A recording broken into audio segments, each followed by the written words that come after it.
Good afternoon, everyone. Today we're going to continue our discussion. This time we're going to look at compound interest.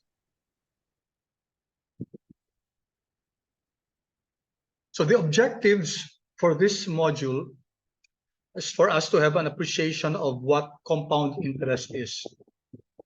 when we try to get the either the present value using compound interest or the future value. Okay, we'd like to know what's the difference between simple interest and compound interest. And of course, we have to learn how to calculate the compound amount, okay, using algebraic formulas, using a financial calculator, and also Excel. So I'd like to add here, we're also going to learn the functionalities in Excel. And we'd like to also understand what the effective annual return is, or effective rate, or annual period yield, okay? And we'll also look at the reverse process of getting the present values.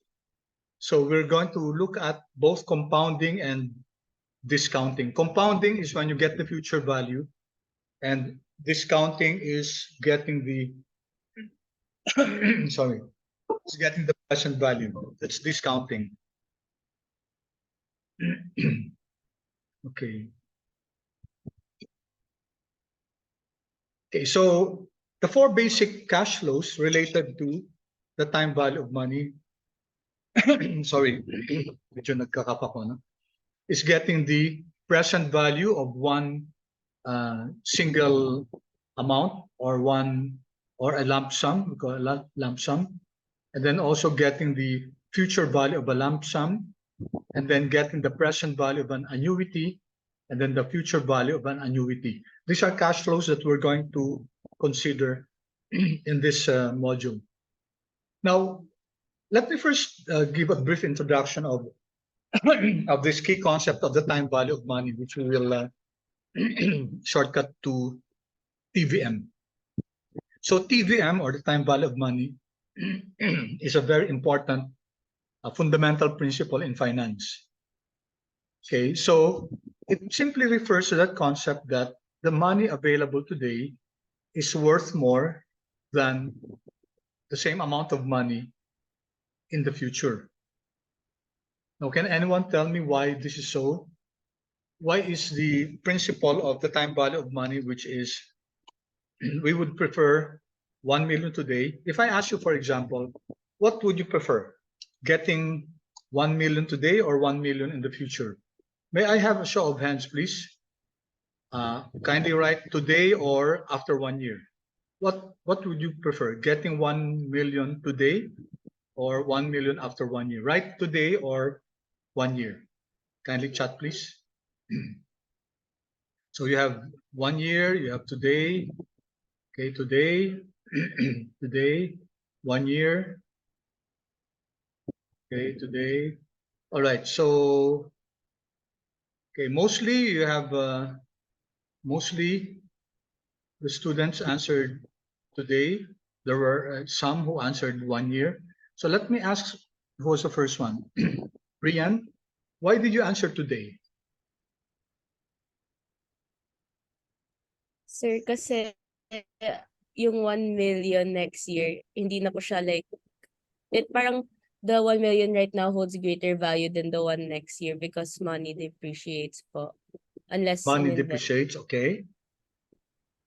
Doesn't money appreciate if you put it in an investment? Yes po, unless po in-invest po. Okay, okay. Yes, thank you. Thank you, Rian. How about Luis? What made you answer 1 year? Actually, sir, now that I think about it, if I got the money today, I could invest and make more money instead of 1 year. I'm thinking po, if 1 year, with like inflation and stuff, 1 million 1 year later would be more than 1 million now. So Yeah. yun po. Okay. All right. Okay. I understand your point. All right. So the time value of money concept tells us that we would prefer 1 million today as compared to 1 million after 1 year because of several reasons. as Rian pointed out, that if you have 1 million today, and if you're able to put it in a worthwhile investment, let's say that that investment earns 10% for 1 year. So after 1 year, you'll have 1.1 million, right? 1,100,000. Okay, assuming you earned 10%. And if you, of course, you compare that with that 1 million that you're going to have in 1 year's time. So we will be better off having 1.1 million after 1 year as compared to having 1 million after 1 year, right? And that's the concept of the time value of money, which tells us that money has cost. Okay, so the reverse is that if you're not able to put it in investment, okay, and then your 1 million just stays as is, okay, your 1 million class in 1 year's time from now would have lost value because of inflation. Okay, inflation is a very important factor because in an inflationary economy, which is the case as always, no? The purchasing power of our peso really diminishes. So yung mabibili natin, for example, ng 1 million today will not be the same as the 1 million in 1 year's time. Kasi nag-i-increase yung costs, for example, ng commodities, ng items. Okay, the price of rice, for example, might not be the same as in 1 year's time. The price of transportation might not be the same as the price now. That's because of inflation. So that's a concept of the time value of money. Money has cost. Okay, so we would rather have 1 million today than 1 million after 1 year, because there will be an opportunity for us to put that money in a worthwhile investment, and it will allow us to generate more funds, okay, a greater amount of money. So that's the concept of time value of money, and that's very important in finance. Later on, we'll learn to see the applications of this concept, and that's very, very important. Okay, so having a problem with my slides. Okay, so as we said, money received today can be used directly for either consumption or investment. Now, of course, money received that will be received in the future cannot be used until that time. So hindi pa natin pwede magamit yung 1 million which we are set to receive after 1 year, right? When you have money now, we can cause it to have returns through interests, through by investments. So that's just an amplification of what the time value of money is all about. Okay, so the time value of money, okay, sorry, okay, na-doble ko lang tong slide. Okay, so let's have a brief review of what we have discussed so far, yung simple interest, ba? So we had several exercises, several discussions about this. So for example, okay, by way of review, simple interest is a calculation where interest rate is applied only to the original principal amount. So in other words, the interest is only applied to the main principal, to original principal, and not to any other interest. So for example, you borrow 1,000, or we invest 1,000 now, or whether you borrow or invest at 5% interest for 2 years. So what happens? In simple interest, you have the interest will be 1,000, the principal times rate of 0.05 times 2, the time, which is equal to 100. So the total after year 2 is 1,000, which is the principal plus whatever interest you earned. That's 1,100. So that's the concept behind simple interest. Now, let's compare that with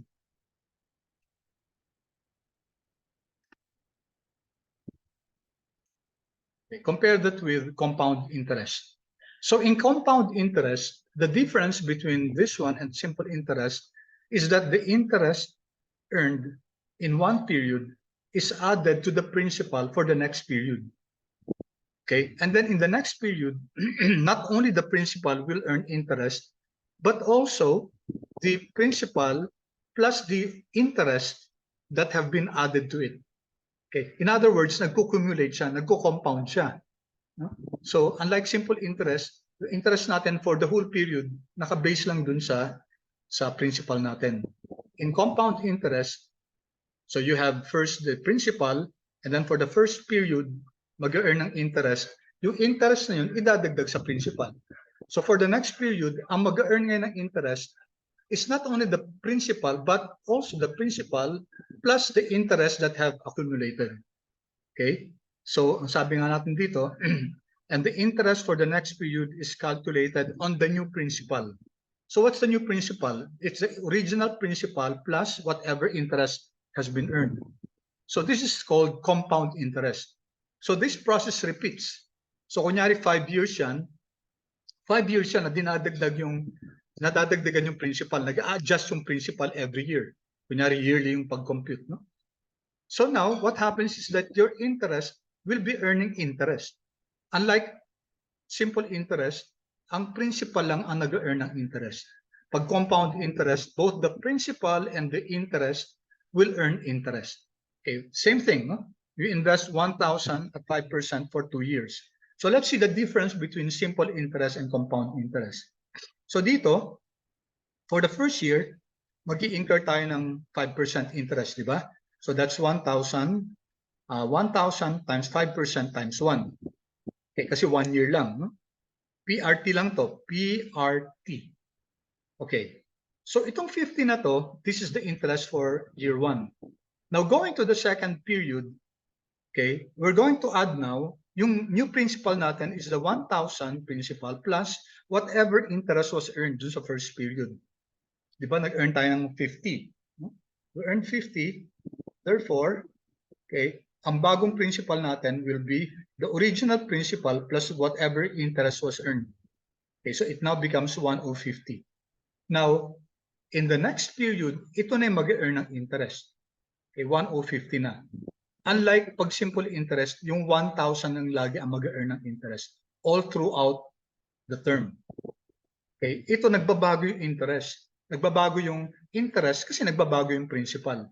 The principal keeps on accumulating, compounding, kasi sinasama natin yung interest na nag-accrue o na-generate from the past period, no?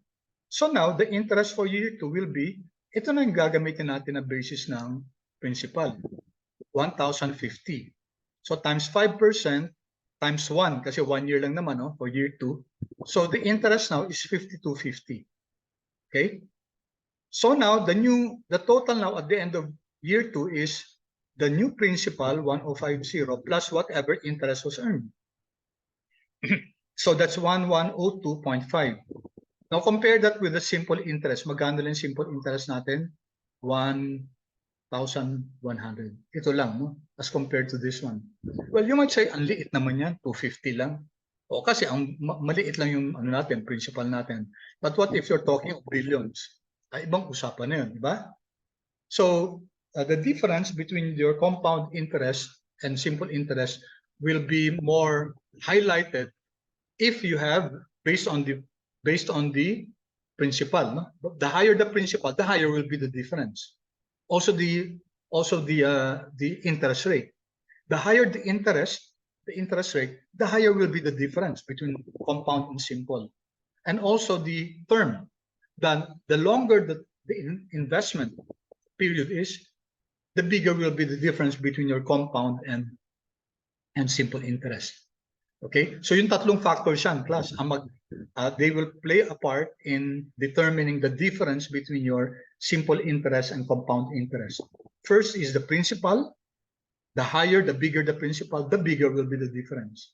Second is the rate, okay, and the time. So in all three cases, the bigger the principal, the rate, and the time will be the bigger the compounding effect is, okay, on your final value. Okay, so let me pause for a while. Paki ano nga, class? Oops, sandali. Bakit biglang, okay, keep animations. All right. So paki-chat nga please, class, kung naintindihan yung concept so far. Chat yes naman kung yes, or kung if you have questions, kindly feedback, please. I will appreciate your feedback. Yes, thank you. Thank you. Okay, at any point when I'm discussing class, if you have any questions, if you have any clarifications, you know the drill. Just interrupt me. Okay, just raise your hand, or you may unmute yourself if you have any questions. Okay, that's good. Thank you so much for your feedback. Okay, so let's go to some concepts and then we go to the Excel. No? Okay, so as I said, compounding involves a calculation of interest periodically. So per period, no? So kunyari, yearly yung ano, usually yearly naman yung interest rates natin, then kino-compound yan on a yearly basis. Now, if the interest was the period of compounding is monthly, then every 1 month, kino-compound yan. Okay, you can just imagine, class, no? So this tells us that the higher the number of compounding per year, the higher will be the compound interest.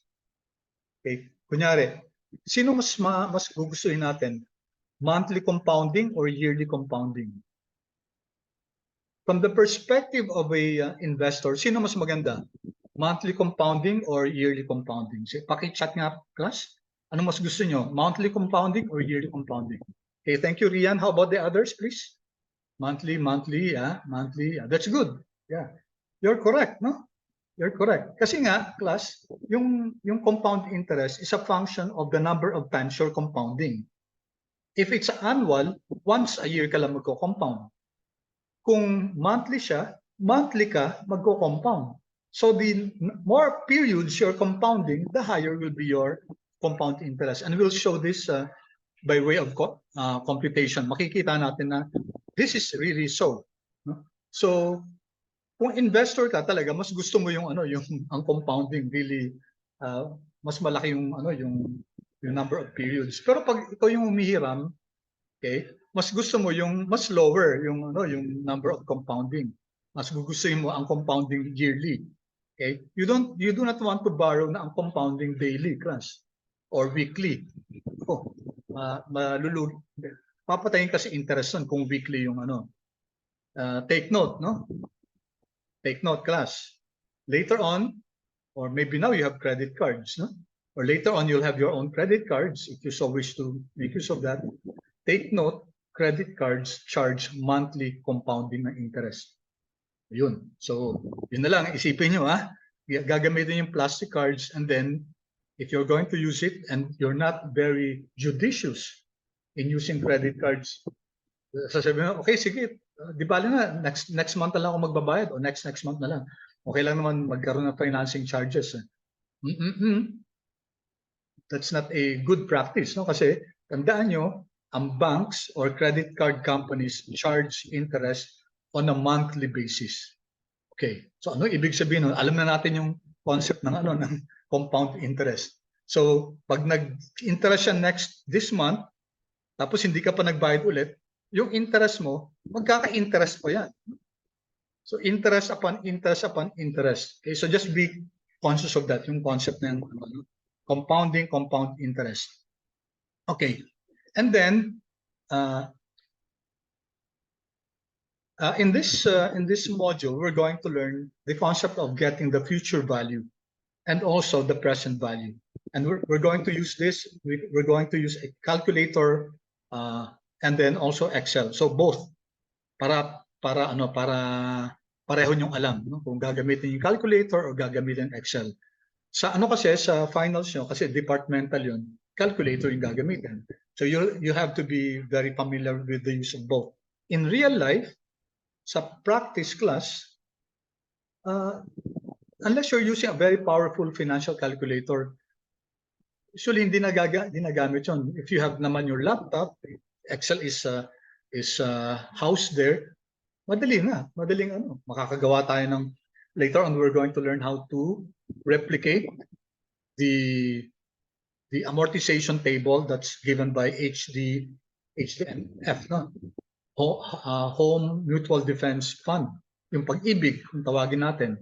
So kunyari hihiram ka ng maglo-loan ka para bumili ng bahay, take note din, ang interest ng pag-ibig is monthly. Okay?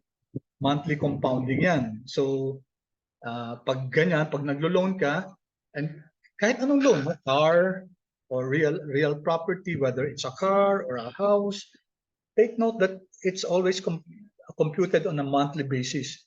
So you should never fail to pay. In fact, later on, we're going to learn a technique, no? Kung paano kunyari manghihiram tayo sa pag-ibig, maglo-loan tayo. Pwede mong i-advance na bayaran yung principal. That can be done. We'll learn that trick. And that really consolidates, that tells us the importance of the concept of compounding. Okay? Actually, nasimulan natin to last exercise. Pero mas makikita natin to dito. Okay. Any questions so far, class? Kumusta naman ang pace natin? Okay lang ba yung pace ko? Am I going too fast? Okay, chat naman class kung yes. Kung okay lang so far yung pace natin. Okay lang. Thank you. Okay, good. About the others? Yan. Okay, salamat pa, salamat. Okay. So, itong lessons natin na to, plus ang sinasabi ko sa inyo, ang finance is very practical. So, do not detest the formulas and the concepts kasi magagamit niyo sa tunay na buhay. Okay? Later on, magkakaroon kayo ng family of your own. Tapos siyempre, magbabudget kayo. Maybe you'll establish your own family. You'll have your own kids. Tapos, magpaplano kayong bumili kunyari ng kotse, bumili ng ano. Tapos, you can now create your own amortization table and have that physical discipline na huwag kayong mag-miss sa payment. Kasi pag nag-miss kayo ng payment, automatic yan. Mag-i-earn ng interest charges ka. Tapos yung interest, second month, hindi ka pa rin nagbayad. Naku, interest on interest yan.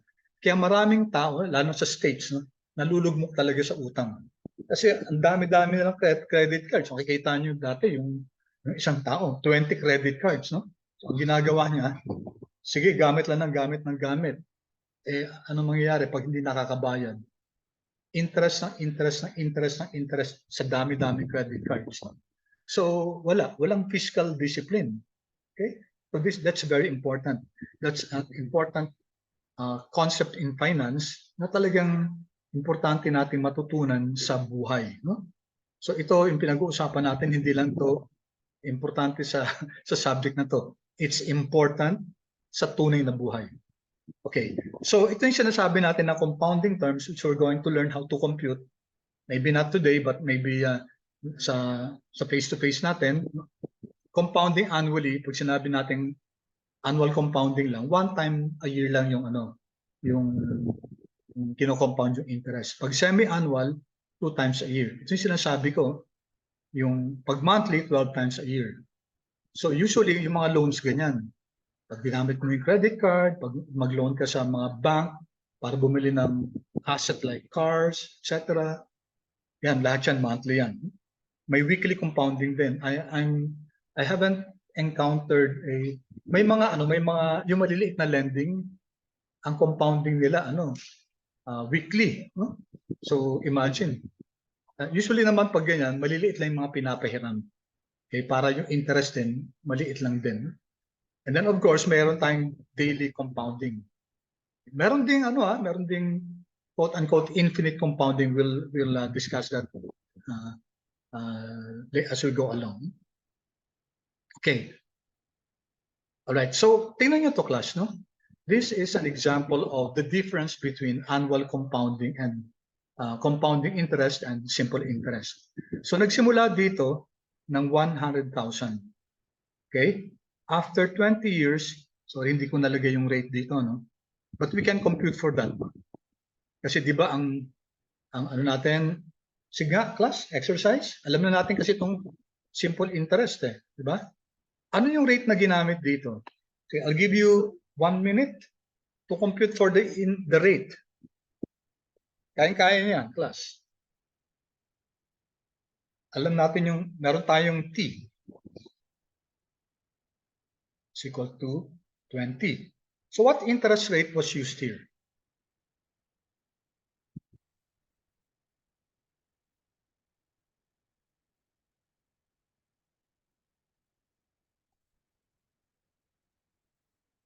Chat please. Anyone?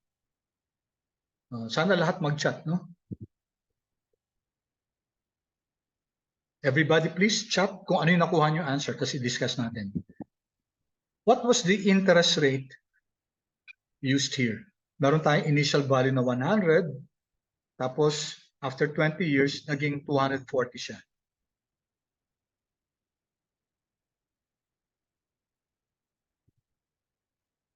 Okay, I see an answer here. 12%. Okay, 12%. Alicia, Terence. How about the others, please? Let's give time to the others.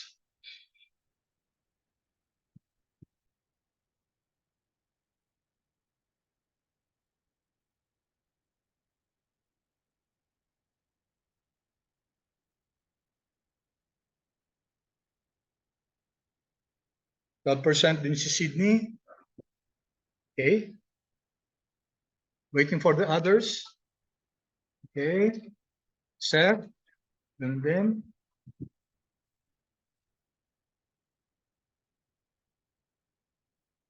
Give a few more seconds to the others to key in their answers. Okay. Aiza, Jem. Okay, so mukhang consistent kayo, no? Mukhang 12%. Validate natin, class. Tingnan natin, no? We can do it two ways. Okay. Number one, based on the maturity value, di ba? Ano formula, class, sa maturity value? Maturity value is equal to what? Ano yung formula natin? Can you just shout it out? Anyone, please? What's the formula for maturity value?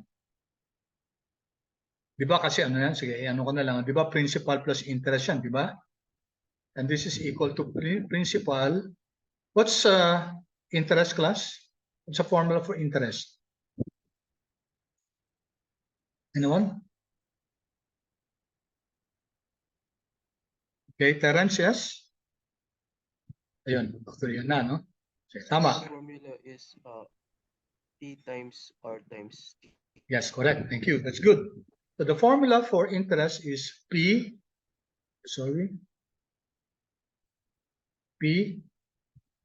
times R times T. Okay, so by way of review, sabi natin ang formula ng maturity value is equal to P, factor out P, times 1 plus, okay, 1 plus, yung P din dito na factor out, di ba? RT. Okay? So ano yung maturity value natin?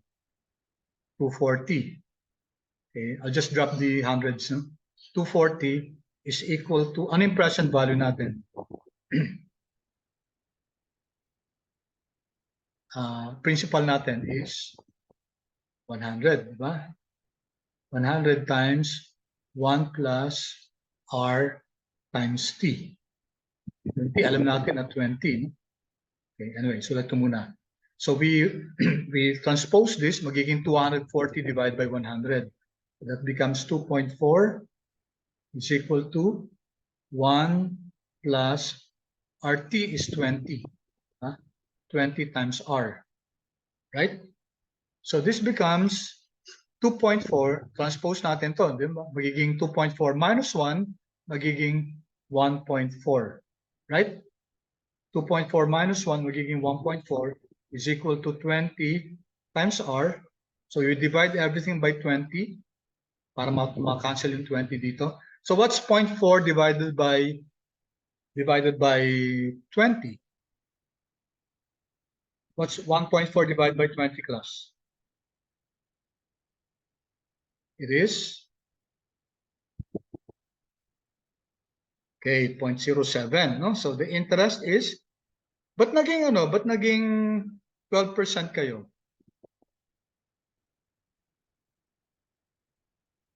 Class. Paano naging 12? Magtatanong ako, ha?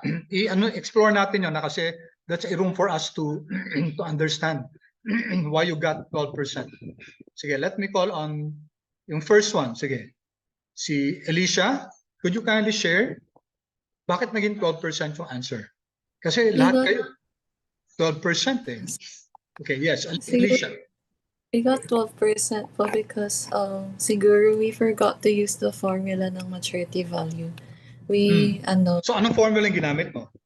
yung simple interest formula po. So the interest is what? Interest is equal to, you use interest. Pwede rin naman. There are two ways to solve this, no? Number one is maturity value. The second is actually simpler. Tama, interest. What's interest class? PRT, di ba? Okay, kaso ang ginamit ko siguro, anong ginamit ko? Interest is 240. Tama ba? Yes po. Di ba? 240 ang ginamit nyo, no? Ang interest lang class is 140. Okay, di ba? Kasi, di ba? Ito class yung maturity value natin, di ba? And the maturity value is equal to principal plus interest. Diba? So if you're going to compute for the interest, ang maturity value natin 240. Ang principal natin 100. So magkano yung interest class? How much is the interest?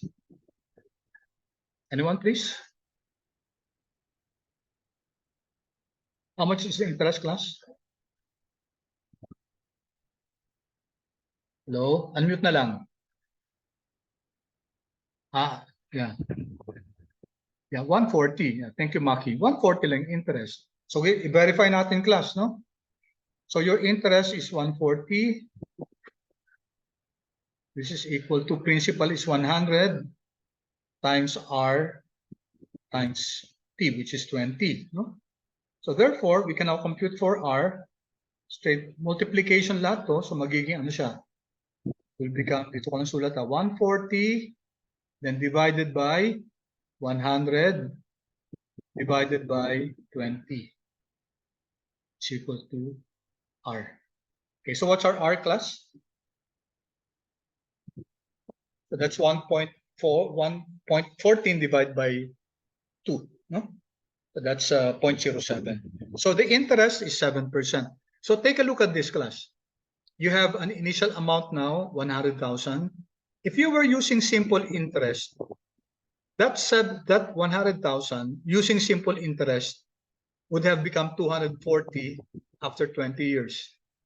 Using compound interest, it would have become 386,968. Okay? Di ba? So obviously class, kung investor ka, syempre gusto mong ang investment mo compound interest. Okay?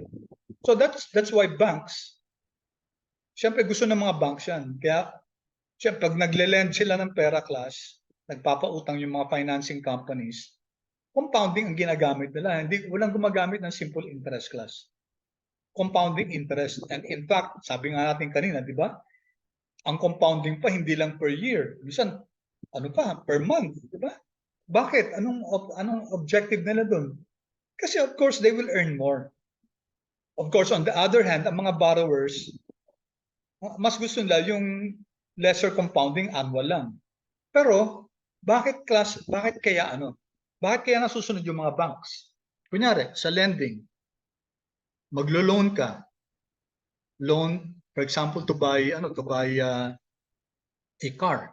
So, pina-finance mo through a bank. Why do you think the bank will insist, okay, that it's at saka bakit sila yung nagpe-prevail? Plus, bakit sila yung nananalo? Bakit sila yung, di ba, ang borrower gusto niya annual yung interest. Ang mga banks gusto nila monthly. Bakit ang mga banks class ang susunod? Why do you think?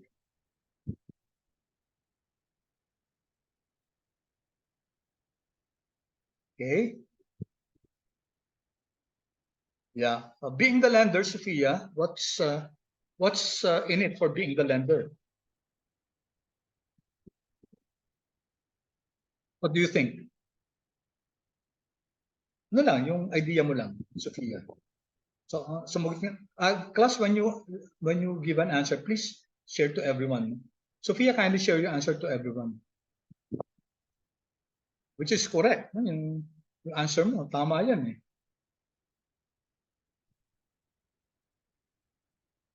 Sophia, please share your answer. Yeah, they are the lender. They have the ano. Okay, ganito yan class. No? Usually kung sinong may control ng market. Okay. But usually it's the lenders who have the control of the market. Pag sinabi natin ang lender ang may control ng market, maraming borrowers, no? Maraming borrowers, mas konti yung lenders. So, they have the control. Ibig sabihin, kung ayaw ng borrower, edi wag sasabihin ng lender. Ang dami-dami iba dyan nahihiram, di ba? Ang dami-dami dyan nangangailangan ng funds. So, kakagatin nila yan yung monthly. Okay? And also, the banks have the right to earn naman. Although, ibang usapan na yung ano yung, iba naman yung sobrang ano na, usurious na, no? Ibig sabihin yung usurious, yung sobrang ano na, sobrang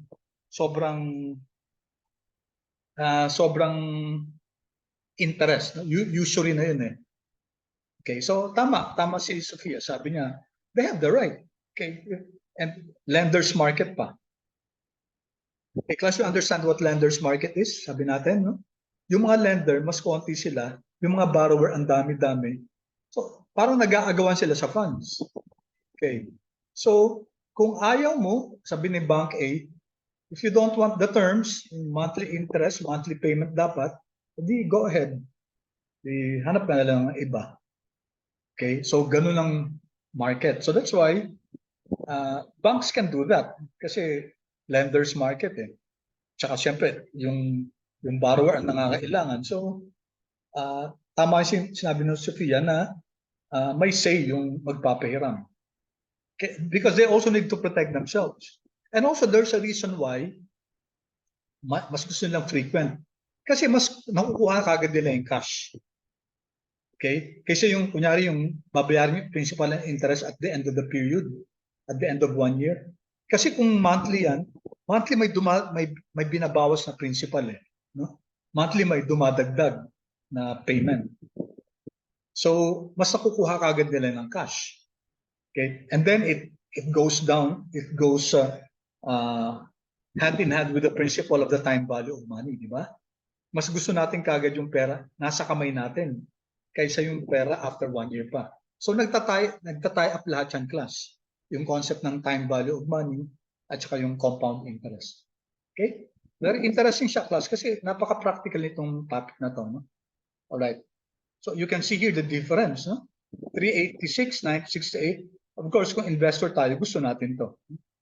Yung compound talaga. Kaya nga yung compound, ibig sabihin, interest ng interest. Yung interest will earn interest over the period. Okay. Ito, we're going to learn this concept more.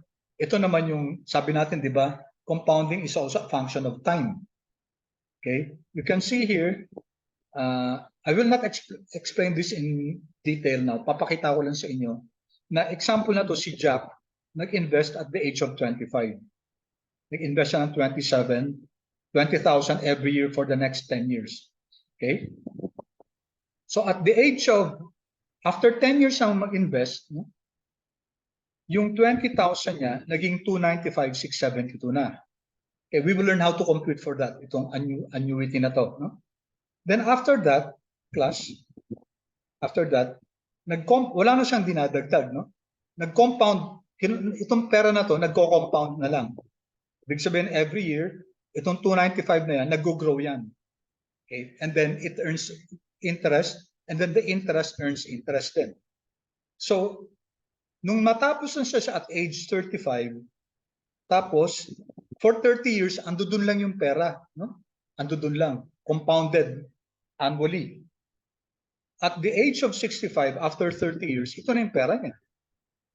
2.25 million na. Okay? 2.25 million.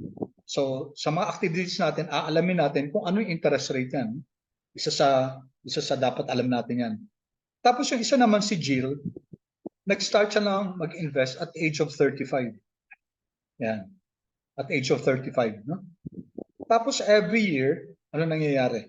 Every year, nag-deposit siya ng 20 2020 from age 35 until age of 65. And yet, take note class. Okay? Take note. At the age of 65, ang pera niya 2.021. Okay? Nag-start siya ng 20,000 dito. Every year, nagdadagdag siya ng At age 35, nag-invest siya ng 20,000.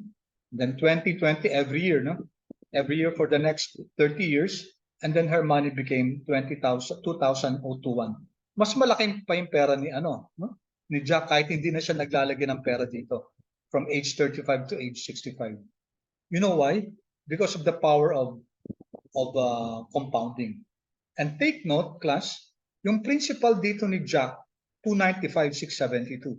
Mas malaki kaysa dun sa initial principal ni Jill na 20,000 lang. Okay? So that's one factor na sinasabi natin. What affects compounding?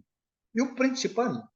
So kapag malaki yung principal, syempre, malaki yung effect na sa compounding. Alright? Kasi ito, class, actually, pareho lang yung T nila, no? 30 years. 30 years from 35 to 65. Si Jack and Jill, pareho lang yung 30 years and time. Pareho lang din yung rate. Okay? Nagkatalo lang class sa principal. Ito. So take a look at the effect of the principal on compounding. Okay, pause muna ako class. Clear so far? Paki-chat naman please kung clear yung concept na to. I'll wait for your chat kung yes, or if you have any questions. Okay, thank you. Good. Good. How about the others? Okay. So, yung guarantee ko nga sa inyo class, di ba, na this subject will be as practicable as possible. Talagang marami ditong concepts na talagang napaka-practical. And I hope, i-ano nyo sa class. Gamitin nyo, maybe as of now, baka hindi nyo pa magagamit, pero just keep this in mind, no? And don't forget the concepts. Kasi dadating ang panahon na gagamitin nyo siya. Okay? Kasi nasa college na kayo, soon gagraduate na kayo, soon magtatrabaho na kayo, soon magkakaroon kayo ng mga decision na especially mga investment decision. Bibili na ba ako ng iPhone 15 na ba? iPhone 15 ngayon? Or what do I do with that? Should I put that money instead in an insurance? No? Mutual fund. Kasi mutual fund na yun, kunwari, 100,000. Magkano ba yung, hindi ko na alam kung magkano yung ng cost ng iPhone ngayon. iPhone 15, I don't know, siguro baka may mga, alam ko may mga 100, tama ba? May mga 100,000 plus, no? I'm not sure. Baka yung mga Mac yun. Pero, if hindi naman talaga kailangan mo, baka ano lang yan, baka more of a want lang than a need. Kaya mga marketing, yun ang talagang pinag-uusapan. Yung wants and needs, no? Baka naman want lang yan, baka naman pwede mong i-invest yan. Okay? Kasi what's an investment? Actually, ang definition ng investment is foregoing the satisfaction or benefits today to gain more in the future. Okay, iPhone 15. May iPhone 14 ka pa, may iPhone. Sabihin natin, iPhone 10. In terms of utility, nagagamit mo pa naman. Should I buy? For what? Maybe just to keep up with the Joneses, alam niyo, or for peer pressure. Yung mga peers ko, may iPhone 15 na, so kailangan may i15 din ako. Medyo isip-isip din, no? Mga kaibigan. Kasi yung iPhone 15 na yan na binili mo, kunyari 100,000 yan, wala na. Yes, you will be satisfied with the functionalities. You'll be happy siguro. Picture-picture, video-video, Netflix, YouTube Premium, etc. Pero, hindi naman lasting yan, di ba? Kung ipasok mo yan sa mutual fund. Okay. Later on, 30 years after, pareho, yung kaibigan mo nag-iPhone 15, tapos ikaw nag-invest sa mutual fund, 30 years after, sino may huhugutin, di ba? Ikaw. Lalo na class, yung mga VUL, yung variable unit link fund sa mga insurance. Kasi ang maganda nun, okay, na-i-insure ka, kung something happens to you, may makukuha yung whoever are your, are your beneficiaries, no? Tapos hindi lang yun. Kung mabuhay ka up to the end of the ay ang laki na makukuha mo. Yeah, retirement nest egg mo yun. Bakit? Kasi compounding yan eh. Compounded yan kung ano may in-invest mo. So, it really depends on your philosophy in life. No? Mas gusto mo ba na in the future, mas yun ang yun ang mas hindi ka nagdidepend na sa kids mo, sa mga anak mo. Hindi mo ginagawa yung mga anak mo na insurance mo, no? Kasi nag-prepare ka mismo for yourself. Okay? Agree ba kayo sa sinasabi ko, class? Agree ba kayo? Yes or no nga? Kung no, okay lang naman din, of course. Siyempre, kanya-kanya namang yan. Pero I'm just giving some food for thought. No? When you start working, that's the time you already start investing in insurance.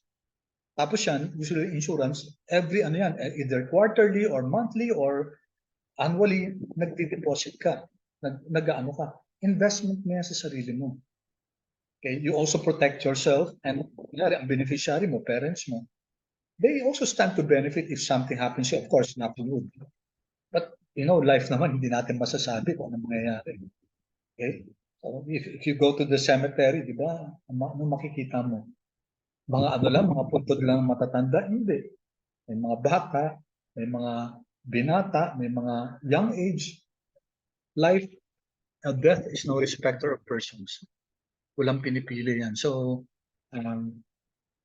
plan ahead. Okay? So I hope you're seeing, class, the practicality of the subject.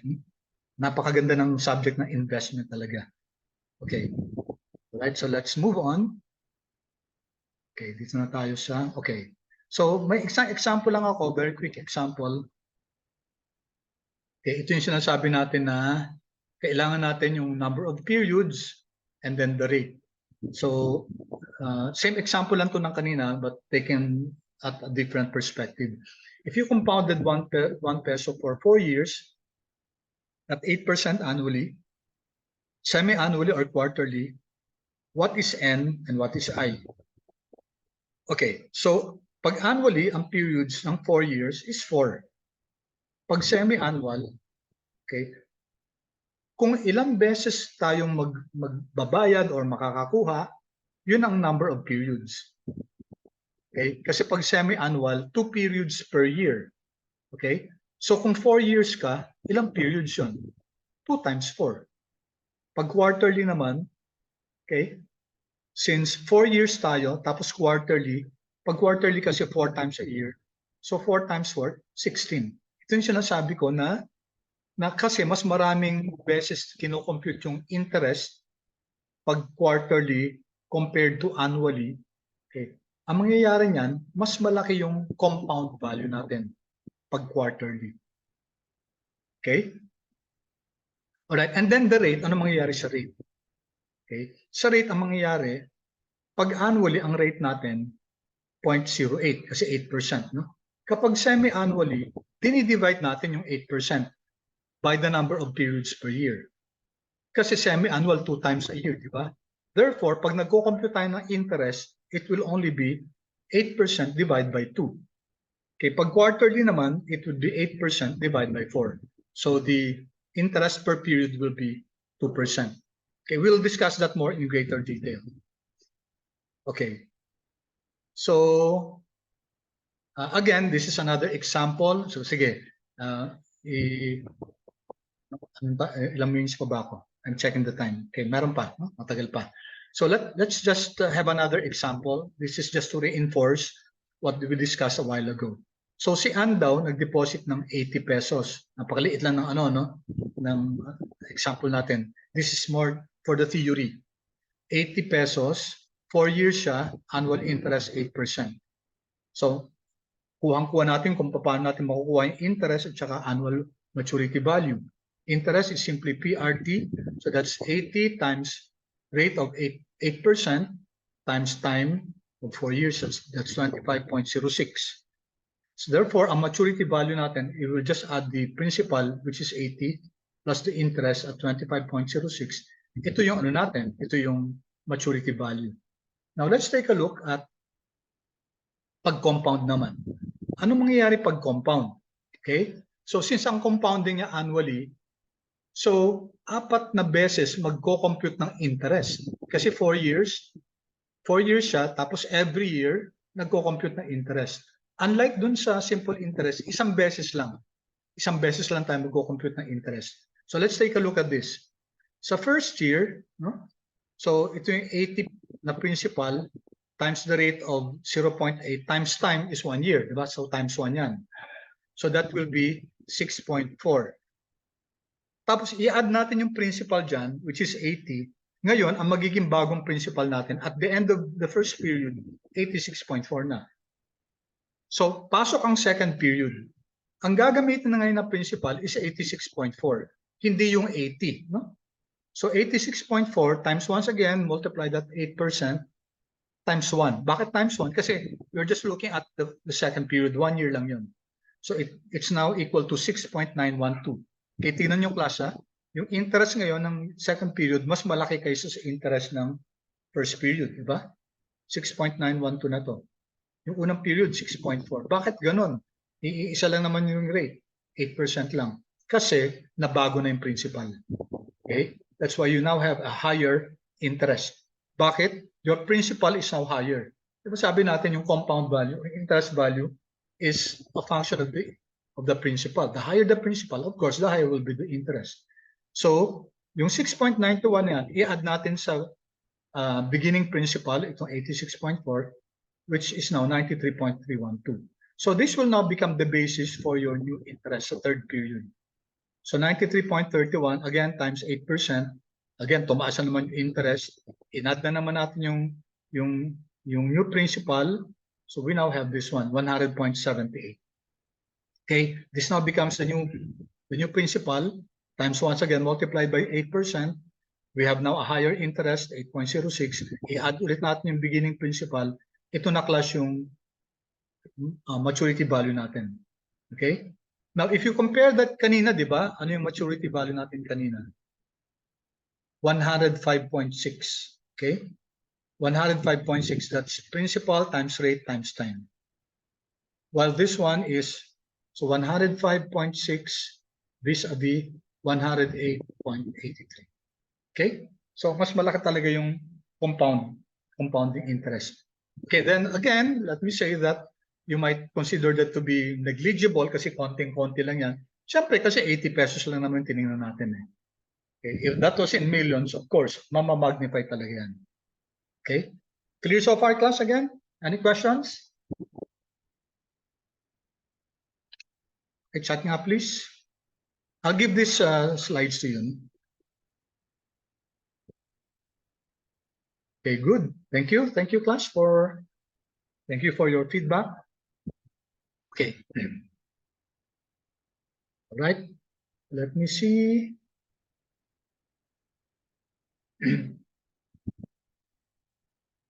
Okay.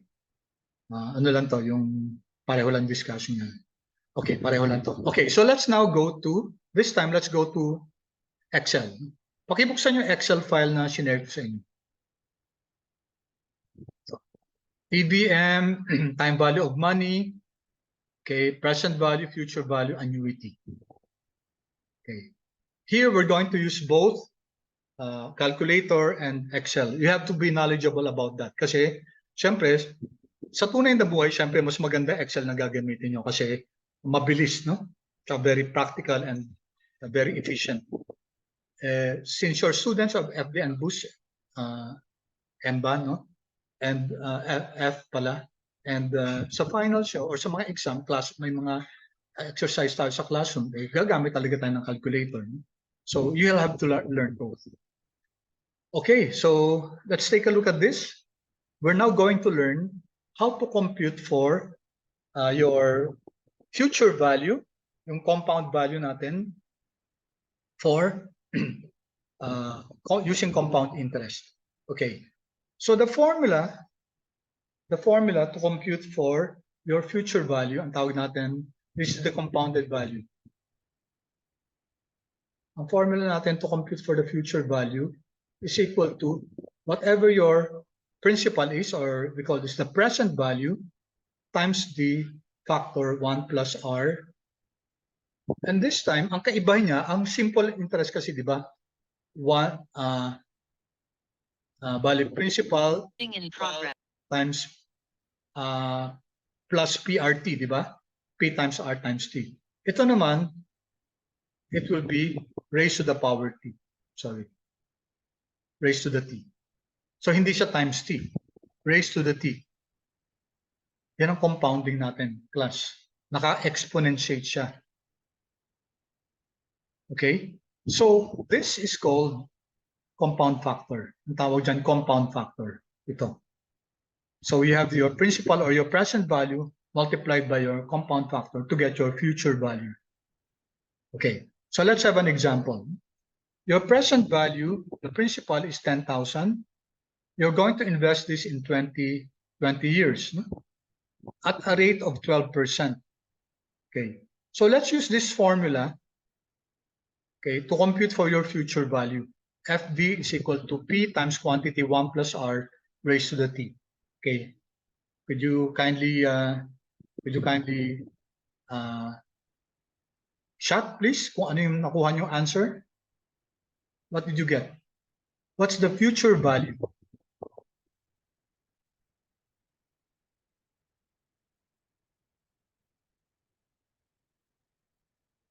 What's the value after 20 years?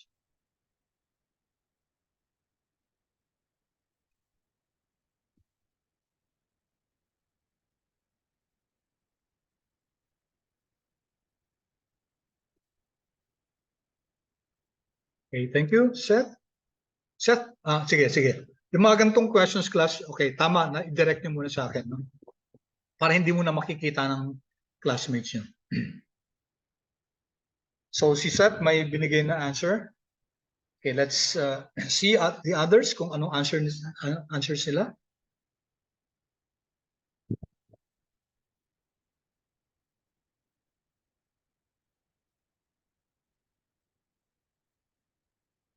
Okay, si Thea meron na rin. Okay. So, waiting for the others. Okay, Christy meron din.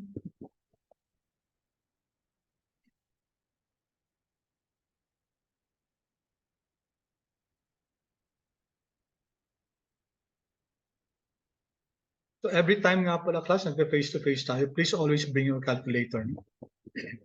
Don't have to borrow na lang from whoever you can borrow. Okay, si Jaja meron na rin. Let's wait for a few more. I hope the others are also, sana ginamit yung calculator, no, para masanay rin kayo sa calculator nyo.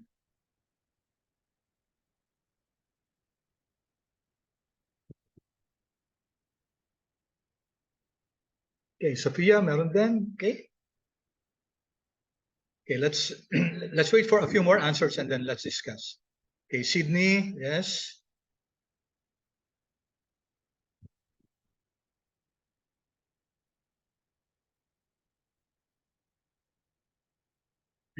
Okay, so you got the same answers, no? Pare-pareho yung answer na inan nyo binigay. 96,000, pati si Maki.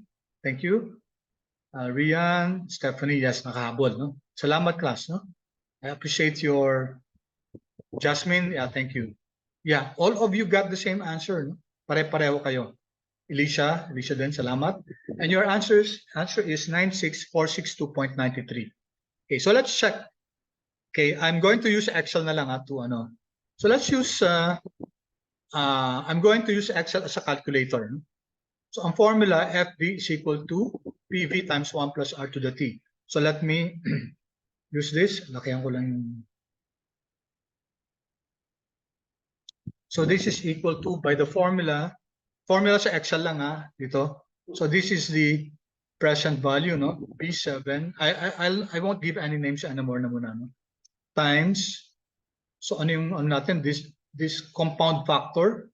When you're getting the future value, you're multiplying it by the compound factor, which is 1 plus RR is itong rate na to, it's 12%, B9, okay?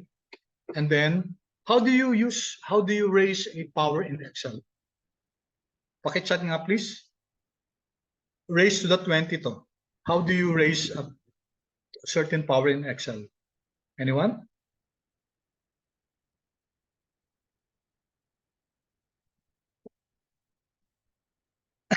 Paano tayo nag-exponentiate sa Excel? Okay, thank you. Okay, thank you. Yeah. Thank you, Jarcy. Thank you, Jasmine. You're correct. Terence, thank you. Okay, tama, no? That's your caret symbol. So in Excel, that's shift 6. I'm not sure about yung Mac users. Yeah, shift 6, or that's the number, that's the symbol above the number 6. This is the symbol for exponentiation sa Excel. So raised to the 20. Okay, so that's the formula, no? That's PV times 1 plus R raised to the T. Of course, sa calculator nyo, iba yung paggawa. Control Enter. So you're correct, 96462.93. So that's the future value.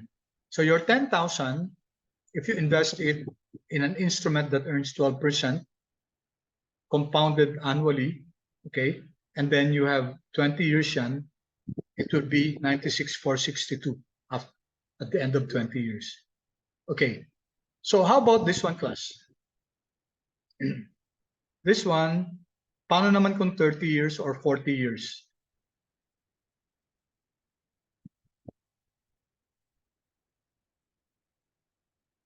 So si Jaja, sabi niya 299, 599, no? So lumaki. Tingnan nga natin. So let's do this, class, no? Actually, we can just copy this. We can copy this formula kasi same naman yung no? Same naman yung structure ng data natin. So Control C, Control V. Hindi na copy. Control C, Control V. Okay. Yeah, tama si Jajan. Yung sabi niya, 299, 599. Okay. So that's our compound, that's a future value. Take note of the exponential increase. Di ba nadagdagan lang ng 10 years? So iniisip natin, baka isipin natin, magdodoble ang niyan, yung 96 at year 40 pa.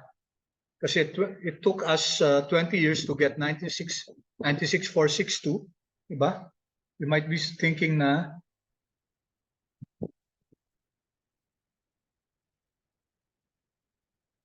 so ito 96 natin, madodoble yan pag year 40 pa after 20 years. Kasi we arrived at 96 in 20 years time. Pero hindi.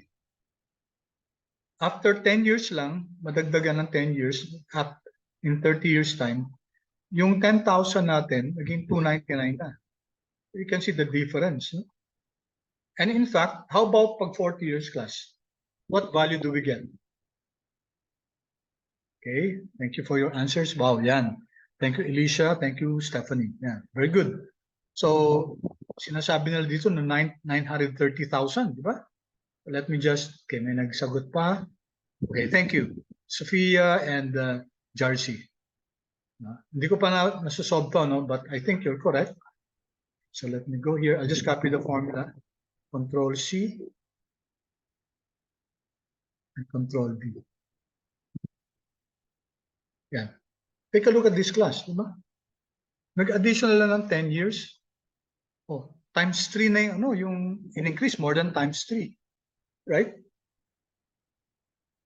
Okay. And what if the principal was a lot higher? So gawin natin itong kunyaring gawin natin itong 1 million. Tignan natin what happens. Okay, kulang pa. Experiment lang natin 1, 2, 3, 1, 2, 3. Okay, dapat kinapit ito dito. Is equal to this one.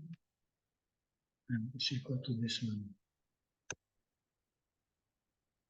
Yan. Take a look at the power of compounding, class. Kung 1 million to, okay, so we have here 9.6, tapos ito 29.9, and then ito 93.05 million. Okay, so you can see the difference, no? Nung compounding. Okay, And then let's go here first. Let's learn one function in Excel. Okay. Si Excel, may function din na pwede natin gamitin to get the future value. And that function is equal to FD. Type natin FD.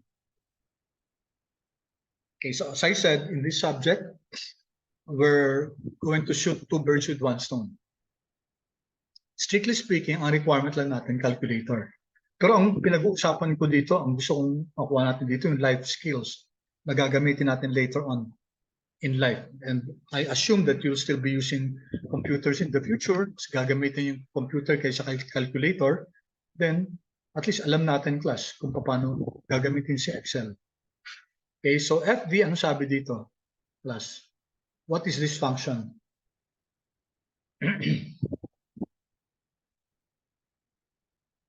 What does it say, class? It returns the future value of an investment based on periodic constant payments and a constant interest rate. Okay. So dito may sinasabi, pwede natin kunin yung future value on an investment either based on a periodic or constant payment and a constant interest rate. So ang assumption dito, hindi nagbabago yung interest rate. Okay? So let's type open parenthesis.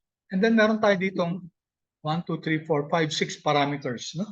Yung syntax ni FD, 5 yung hinihingi niya. Okay. And take note, may iba dito na naka brackets. No?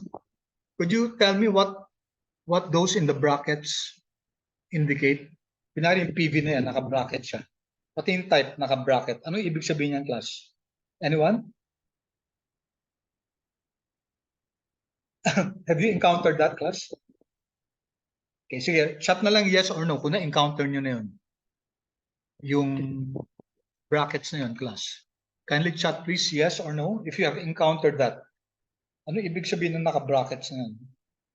Yan, si PV at saka si type.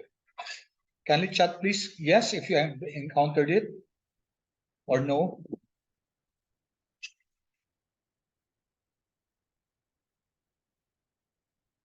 Okay, thank you. Thank you, Luis. Thank you for your honesty. Thank you. Thank you, class. Thank you. All right, so I guess most of you have not encountered that. Or you don't know what the meaning of that is. Yung brackets. Actually, class, yung ibig sabihin ng brackets na yan, optional. So it's okay for you not to fill in anything here. Kasi optional yan, yung brackets. Okay, let's start. Ano yung rate natin? Well, ito, rate natin is this one, diba? That's B9, that's a 12%. Okay, next, comma. Okay, N per. What is N per, class? N per refer to the number of periods. So in our case, ang number of periods natin, 20. Take note, hindi sinabi dyan number of years. Okay, kasi ang periods pwedeng monthly period, weekly period, daily period, etc. So N per refers to the number of periods. And here, since hindi naman sinasabi na monthly compounding to, walang sinabi. So ang assumption lagi pag ganun class, annual compounding. So your N per will be years. Kasi yung rate natin years yan eh. Annual yan. So 20, this one, comma, okay. PMT. What is our PMT? Our PMT class, it means annuity. Okay. So this is not an annuity. Bakit? Ano ba tong cash flow na to? This cash flow is like this, di ba? So ngayon, mag-i-invest ka ng 1 million, 1M times 0. And then 1 after 20 years. Tanong, magkano to? So you're asking for this amount. You're looking at the future value. Okay, so therefore, okay, yung PMT natin means annuity. So hindi naman annuity to, class, kasi ang annuity parang ganito. This is an annuity. This one, ito. Uniform stream of cash flows, 2,000, 2,000, 2,000, 2,000, 2,000. So that's an annuity. So yung cash flow natin, single lang. No? It's an individual cash flow. Okay, so therefore, ano na gagawin natin dito, class? Therefore, PMT dito, since this is not an annuity, you can either type 0, okay, kasi wala naman annuity, or just leave it blank. So, comma, comma. Okay, how will Excel read this? Kasi comma, comma siya, ibig sabihin nun, the value between the commas is nothing. So, that means 0 yan. Okay? And which is right kasi wala naman tayong annuity. Alright, then PV. PV is the present value. So, ang present value natin itong 1 million. That's the value now. Okay? Alright, and then last, NPER. Okay, we're going to study what type pala, type. We're going to study what type means later on. Pero it refers to an annuity. Kung anong klaseng annuity yan. Kasi may dalawang klaseng annuity. So since we're not dealing with annuity, in fact, we don't have any value here sa PMT, we can just ignore that. Or pwedeng comma 0, or pwedeng yan. So I'm leaving it blank, ibig sabihin 0 siya. Alright. So sige nga class, anong nakukuha niyong value dyan?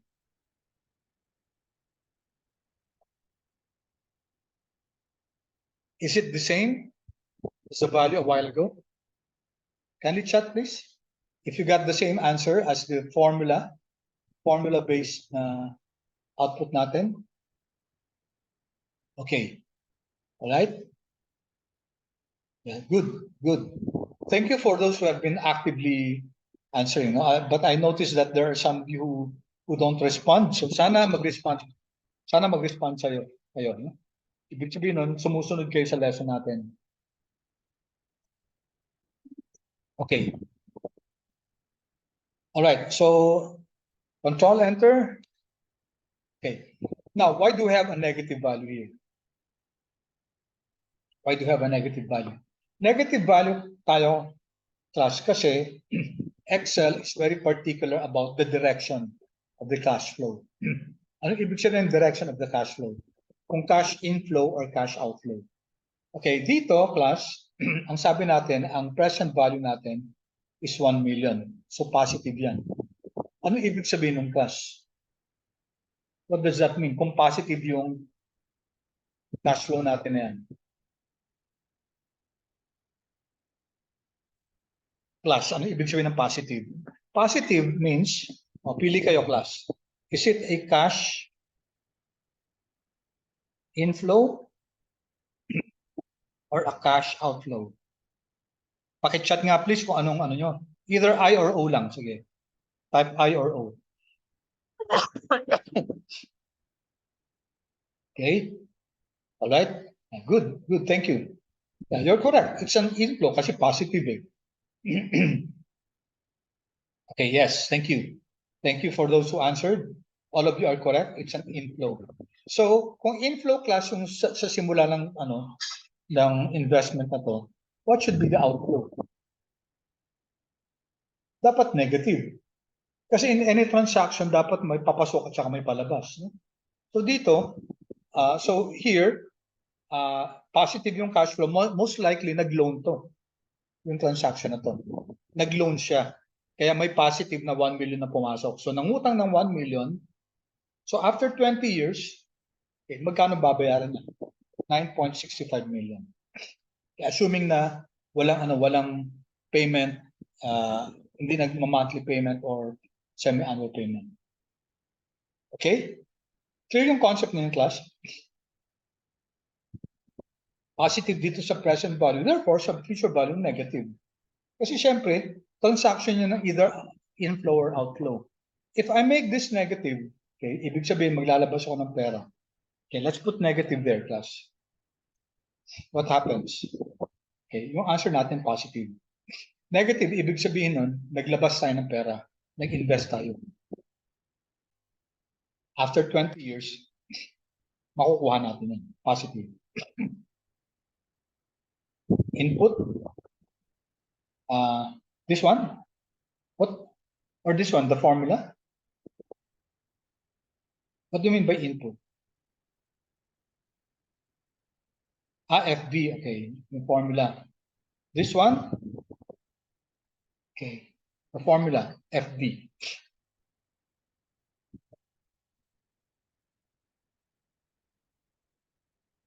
Okay.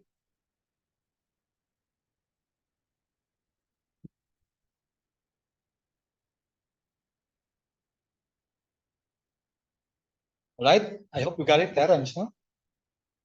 Okay na, Terence? Okay na po, sir. Thank you po. Sige. So, ibabalik ko class yung ano Ibabalik ko yung control Z ko, control Z, control Z. Ibabalik ko yung positive to. Okay. So, in this case, class, hindi naman, we're not interested to know if now if this is a loan or an investment. What we're interested in is the equivalent future, the compound value. So, what I'm going to do is I'm just going to remove the negative, maglalagay na lang ako ng negative dito sa harap, no? Para lang maging positive siya. Okay? I just converted it into a positive value. Kasi, we're not really interested in the nature of the transaction. Ang gusto lang natin, class, malaman kung magkano yung equivalent ng present value at saka future value. Okay? All right. Any questions so far, class? Paki-chat naman, please. Feedback kung okay tayo so far, kung clear ba.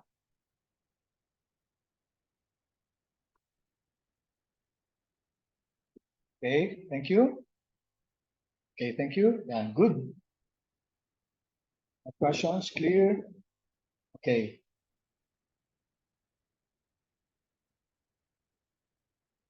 Awesome. I have a few more minutes. All right. So let's end here, class, dito sa question dito. Okay. So the question here is, how long will the money double? So balikan natin to. Let's make this, gawin na rin natin 1 million. It's equal to 1 million. Okay. Ang question sa atin, 1 million, no? How long? How many years will it take us to double the money? Yung 1 million na yan. Okay, in the interest of time, class, kasi gusto ko matapos tong up to this point. No? So our formula is FB, di ba? FB is equal to PV times 1 plus R raised to the T. Okay? So ang pinapahanap sa atin yung time. Yan. Diba? Paano natin si-solve ito, class? Any suggestion?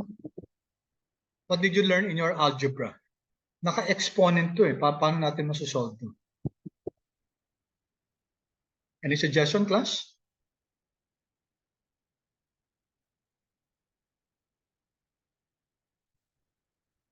Kasi ang sabi sa atin, how long will the money double? So ito yung hinahanap, di ba? Yung T. So how do we compute for that, class? Any suggestion? Ang problema natin, naka-exponentiate yung T.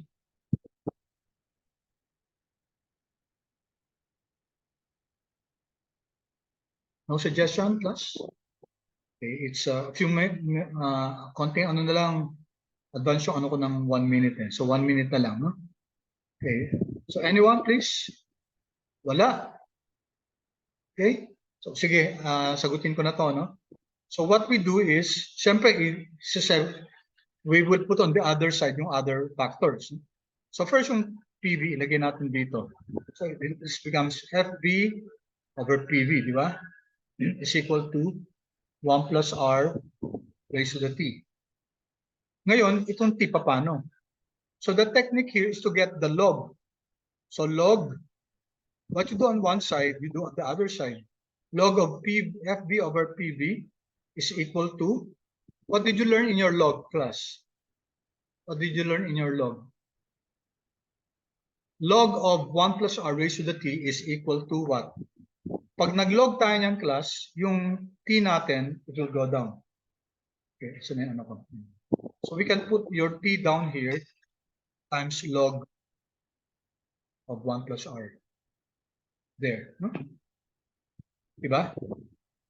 Okay, so your T now, ang T natin will be equal to log ng FV over PV divided by log of 1 plus R. Okay, sige nga class, paki-compute using your calculators. By the way, your FV is 2 million, di ba? Kasi double di ba? PV is 1 million. So FV over PV is 2. Kasi twice di ba? Mas madali, log of 2. Sige nga class, paki-check. 12% pa rin And what do you get, class? And then we call it a day.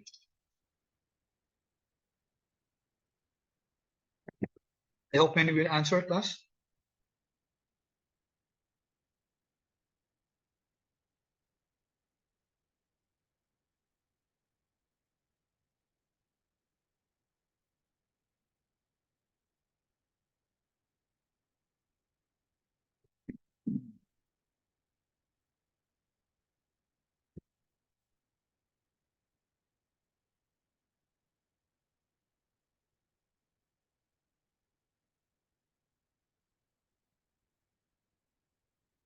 Any answer?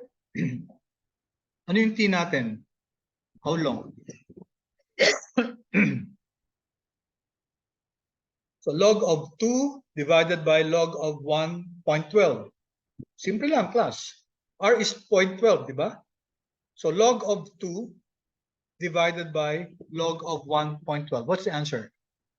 6.12. Thank you, Sydney. Okay, so Sydney got it. 6.12 daw. Okay, so ang answer dito, class, how long will it take the money to double? It is 6.12. Okay, and then just for last class, yung rule of 72. Approximate, no? You can also approximate the time it will take the money to double. Yung rule of 72 is equal to 72 divided by the rate, no? Yung rate, tanggalin yung percentage. Okay, rate times 100. So 12% times 100, that's 12. So 72 divided by 12 is 6. Ano lang siya? Estimate lang, no? So we learned here how to compute for the time by which the investment will double. And based on this formula, T is equal to log of 2 divided by log of 1.12. You're getting 6.12. Or approximately, the rule of 72, 72 divided by 12. Tanggalin yung percent, you get 6. So, approximate lang to. Okay? So in this instance, 1 million yung present value mo, it will take 6 years para madoble yan at 12%. All right? So let me stop now recording.